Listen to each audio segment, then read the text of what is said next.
పేదల పిల్లలు ఇంగ్లీష్ మీడియంలో చదివితే తెలుగు భాష అంతరించిపోతుందట. పెద్దల పిల్లలు మాత్రం ఇంగ్లీష్ మీడియంలోనే చదువుకొని ఉజ్వల భవిష్యత్తును అందిపుచ్చుకుంటారట. ప్రపంచ తెలుగు రచయితల మహాసభల ముసుగులో పేదల భవిష్యత్తును సర్వనాశనం చేసేందుకు పెద్ద కుట్రే చేశారు పెద్దలు. తెలుగు భాషను కాపాడుకోవాలన్న తపనే ఉంటే ఈ పెద్దలు తమ పిల్లల్ని మనవల్ని ఇంగ్లీష్ మీడియం స్కూళ్లలో ఎందుకు చదివిస్తున్నారో చెప్పాలంటున్నారు మేధావులు. బడుగు బలహీన వర్గాల పిల్లలు తమ పిల్లలతో సమానంగా ఎదిగిపోతే పెద్దలు తట్టుకోలేకపోతున్నారని వారు దుయ్యబడుతున్నారు. ప్రపంచం ఇలా ఉంది, మనం ఎక్కడున్నాం? సో ప్రపంచం is racing, we are far behind. So ఆ ప్రపంచంతో మనం పోటీ పడాలి, ఆ ప్రపంచంలో మనం నిలబడగలగాలి. అప్పుడే మన బ్రతుకులు మారుతాయి. మన బ్రతుకులు మారాలి అని అంటే education is the tool. And education అనే ఈ టూల్తో you will have to dream big. ఆ డ్రీమ్స్లో నుంచి రియాలిటీ బయటకు వస్తుంది. బడుగు బలహీన వర్గాల పిల్లలు కూడా అంతర్జాతీయ స్థాయిలో ఓ వెలుగు వెలగాలని తప్పించారు మాజీ ముఖ్యమంత్రి వైఎస్ జగన్మోహన్ రెడ్డి. ప్రపంచంతో పోటీ పడాలంటే తమ మాతృభాషతో పాటు ఇంగ్లీష్ భాషపై పట్టు సాధించి ఉండాలన్న విద్యావేత్తల సూచనలను దృష్టిలో పెట్టుకున్నారాయన. అందుకే ప్రభుత్వ పాఠశాలల్లో అన్ని తరగతుల పిల్లలకు ఇంగ్లీష్ మీడియం చదువులు అందుబాటులో తెచ్చారు జగన్మోహన్ రెడ్డి. తెలుగు భాషను తప్పనిసరిగా నేర్చుకుంటూనే ఇంగ్లీష్ మీడియంలో పేదల పిల్లలు రాటుదేలేందుకు వీలుగా సంస్కరణలు తెచ్చారు. పిల్లలకు విదేశీ చదువులు, ఉద్యోగాలు చేరువ కావాలంటే ఇంగ్లీష్ పై పట్టు తప్పనిసరి. అందుకే టోఫెల్ ను ప్రభుత్వ బడుల్లో చేర్చారు. ప్రభుత్వ బడుల్లో చదివే చిన్నారులకు ప్రతిష్టాత్మకమైన ఆక్స్ఫర్డ్ డిక్షనరీలు కూడా జగనన్న విద్యా కానుకలో భాగంగా కిట్లో చేర్చి ఇచ్చారు. ఇంగ్లీష్ యాక్సెంట్ లో గ్రామీణ పేదలు నిష్ణాతులయ్యే ఏర్పాట్లు చేశారు. ఆ క్రమంలోనే బెండపూడి స్కూల్లో చదివిన నిరుపేద బడుగు బలహీన వర్గాల పిల్లల ఇంగ్లీషు వైభవం చూసి యావత్ ప్రపంచమే అబ్బురపడింది. ఏకంగా ఐక్యరాజ్య సమితిలో బెండపూడి స్కూల్ పిల్లలు తమ ఇంగ్లీష్ ప్రావీణ్యాన్ని ప్రదర్శించి ప్రశంసలు అందుకున్నారు. వైట్ హౌస్ లోనూ హల్చల్ చేశారు. నిరుపేదల పిల్లలు ఇంతలా మెరిసిపోతే తమ పిల్లలకు పోటీ వచ్చేస్తారని అనుకున్నారో ఏమో కానీ టీడీపీ, జనసేన నేతలతో పాటు ఎల్లో మీడియా అధిపతులు ప్రభుత్వ బడుల్లో ఇంగ్లీష్ మీడియంపై అప్పట్లోనే విషం చిమ్మారు. ఇంగ్లీష్ మీడియం తెచ్చి తెలుగు భాష అంతరించిపోయే పరిస్థితులు తెచ్చారని జగన్మోహన్ రెడ్డి ప్రభుత్వంపై విమర్శలు చేశారు. అయితే గ్రామీణ ఆంధ్రలో ప్రభుత్వ బడుల్లో చదివే పిల్లలకు ఏ మీడియం కావాలన్న అంశంపై అభిప్రాయ సేకరణ చేశారు జగన్మోహన్ రెడ్డి హయాంలో. 90% పైగా తల్లిదండ్రులు తమ పిల్లలకు ఇంగ్లీష్ మీడియం చదువులే కావాలని కోరారు. ఆ తరువాతనే జగన్మోహన్ రెడ్డి ప్రభుత్వ పాఠశాలల్లో ఇంగ్లీష్ మీడియం ప్రవేశపెట్టి పకడ్బందీగా అమలు చేసింది. దీనికి తోడు నాడు నేడు పథకంతో ప్రభుత్వ పాఠశాలలకు పక్కా భవనాలు నిర్మించడమే కాకుండా అన్ని రకాల మౌలిక సదుపాయాలను కల్పించి రాజయోగం పట్టించారు. ఫలితంగా చరిత్రలో మొదటిసారి ఏపీలో ప్రభుత్వ పాఠశాలల్లో నో వేకెన్సీ బోర్డు పెట్టే స్థాయిలో అడ్మిషన్లు జరిగాయి. ఇది టీడీపీకి అనుకూలంగా ఉండే కార్పొరేట్ విద్యా సంస్థలకు గంటగింపుగా మారింది. వారికి మద్దతుగానే చంద్రబాబు నాయుడు, పవన్ కళ్యాణ్లు ఇంగ్లీష్ మీడియంపై విషం చిమ్మడం మొదలుపెట్టారు.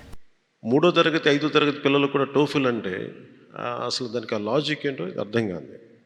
అలాగే ఇంగ్లీష్ అని చెప్పి దేనికైనా అడుగుతుంటే ఈ రోజున మన ఈ ఐబీ కరికులం కానీ ఇది యాక్సెంట్ కోసం, ఇంగ్లీష్ కోసం అని మాట్లాడుతూ ఉన్నారు. యూట్యూబ్లో చూసుకుంటే బోల్డ్ అన్ని ఆన్లైన్ ఫ్రీ కోర్సెస్ ఉన్నాయి.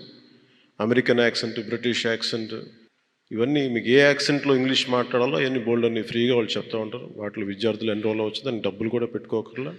అయితే 5 ఏళ్ల జగన్మోహన్ రెడ్డి పాలనలో ఇంగ్లీష్ మీడియం అద్భుతంగా అమలయ్యింది. ఇటీవలి ఎన్నికల్లో అధికారంలోకి వచ్చిన చంద్రబాబు నాయుడి కూటమి పేదల పిల్లలపై తమకున్న అక్కసును వెళ్లగక్కుతున్నారిప్పుడు. ప్రభుత్వ బడుల్లో అసలు ఇంగ్లీష్ మీడియం ఉండకూడదని, ఇంగ్లీష్ మీడియం ఉంటే తెలుగు భాష అంతరించిపోతుందని ఈ మధ్యనే ప్రపంచ తెలుగు రచయితల మహాసభలో ఏకంగా ఒక తీర్మానమే చేయించారు చంద్రబాబు నాయుడు.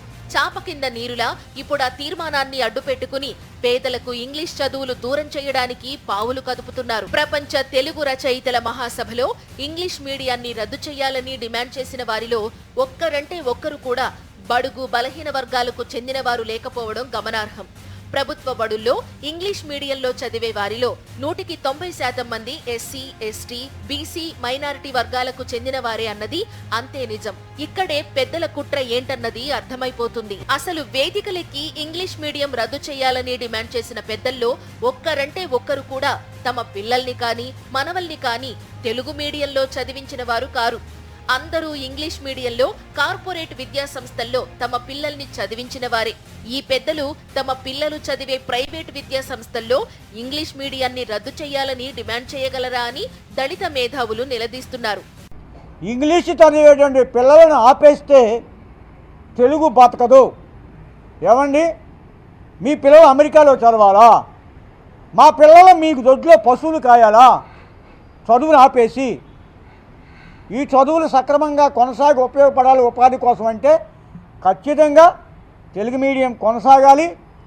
ఈ ప్రభుత్వానికి మేము విజ్ఞప్తి చేసేది, తెలుగు మహాసభల తీర్మానాలను మీరు పరిగణలోకి తీసుకోవద్దు. అక్కడ ఈ తీర్మానం చేసిన వాళ్ళు ఎవరూ కూడా బడుగు బలహీన వర్గాల ప్రతినిధులు కాదు. వాళ్ళందరూ ఇంగ్లీష్ మీడియం కాన్వెంట్ల తాలూకా కార్పొరేట్ స్కూల్ ఏజెంట్లు. ఆ కార్పొరేట్ స్కూల్లో విద్యార్థులు పెరగడం కోసం, ప్రభుత్వ పాఠశాలల్లో విద్యార్థులు తగ్గటం కోసం, లేదా మన పిల్లల్లో నాణ్యత తగ్గటం కోసం ఇది కుట్ర. ప్రభుత్వ బడుల్లో ఇంగ్లీష్ మీడియంలో చదివితేనే తెలుగు భాష అంతరిస్తుందా? ప్రైవేటు విద్యా సంస్థల్లో ఇంగ్లీష్ మీడియంలో చదివితే తెలుగు భాష ఓ వెలుగు వెలుగుతుందా అని దళిత మేధావులు ప్రశ్నిస్తున్నారు. ఇప్పటికే సమాజంలో అగ్రవర్ణాలు, బడుగు బలహీన వర్గాల మధ్య ఎంతో వ్యత్యాసం ఉంది.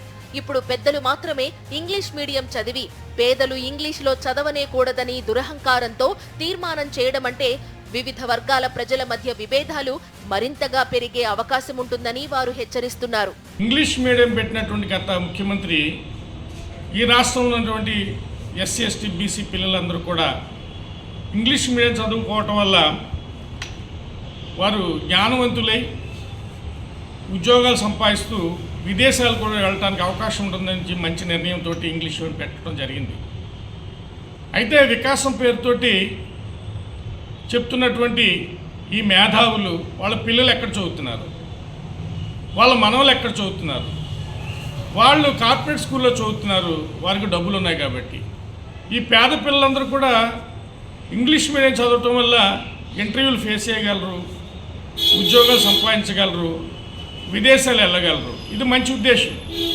అయితే ఈ ప్రభుత్వం అధికారంలోకి వచ్చిన తర్వాత కొంతమంది మేధావులతోటి ఇంగ్లీష్ మీడియం తీసేయాలని కుట్ర చేస్తున్నారు. దాన్ని తీవ్రంగా ఖండిస్తా ఉన్నాం. చంద్రబాబు నాయుడికి మొదటి నుంచి బడుగులంటే కడుపు మంటే అంటున్నారు దళితులు. ప్రభుత్వాన్ని ప్రభావితం చేయగల పెద్దలంతా ప్రపంచ తెలుగు మహాసభల ముసుగులో కార్పొరేట్ విద్యా సంస్థల ఏజెంట్లుగా కుట్రకు తెరతీశారని దళితులు ఆరోపిస్తున్నారు. వీరి మాటలు పట్టుకుని ఇంగ్లీష్ మీడియాన్ని రద్దు చేసే తుగ్లక్ నిర్ణయాలు తీసుకుంటే చూస్తూ ఊరుకునేది లేదని వారు అల్టిమేటం జారీ చేశారు.